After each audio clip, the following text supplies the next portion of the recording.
শুধু খেলোয়াড় নয়, এবার বিশ্বমঞ্চে গর্বের আরেক নাম বাংলাদেশ।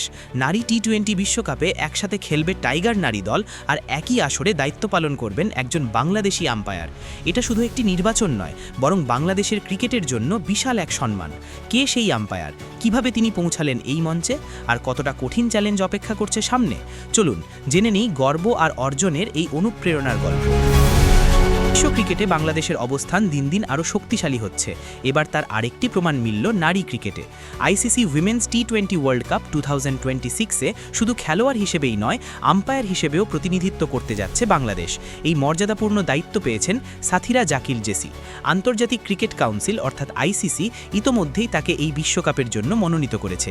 কারণ বিশ্বকাপের মতো বড় আসরে আম্পায়ার হিসেবে দায়িত্ব পাওয়া মানে আন্তর্জাতিক পর্যায়ে তার দক্ষতা ও যোগ্যতার স্বীকৃতি। এই প্রথম নয়, এর আগেও বড় মঞ্চে দেখা গেছে জেসিকে। ভারতে অনুষ্ঠিত নারী ওয়ানডে বিশ্বকাপেও তিনি আম্পায়ারিং করেছেন। সেই অভিজ্ঞতাই তাকে আরও আত্মবিশ্বাসী করে তুলেছে এবারের টি-20 বিশ্বকাপের জন্য। অন্যদিকে একই আসরে অংশ নিতে যাচ্ছে Bangladesh women's national cricket team. অধিনায়ক নিগার সুলতানা জ্যোতির নেতৃত্বে বাছাই পর্ব সফলভাবে পেরিয়ে মূল পর্বে জায়গা করে নিয়েছে দলটি। গ্রুপ এতে বাংলাদেশের প্রতিপক্ষ হিসেবে রয়েছে শক্তিশালী দলগুলো অস্ট্রেলিয়া, ভারত, পাকিস্তান, দক্ষিণ আফ্রিকা এবং নেদারল্যান্ডস।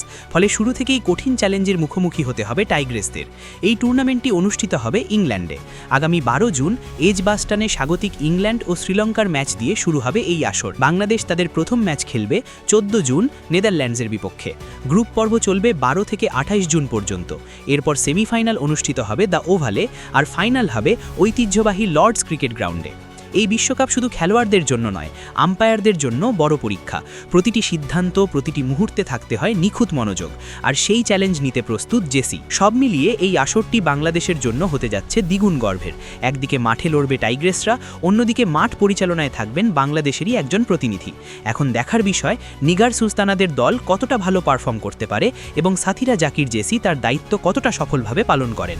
এক কথায়, এই বিশ্বকাপ বাংলাদেশের জন্য শুধু একটি টুর্নামেন্ট নয়, এটি গর্ব, সম্মান এবং নতুন ইতিহাস গড়ার সুযোগ।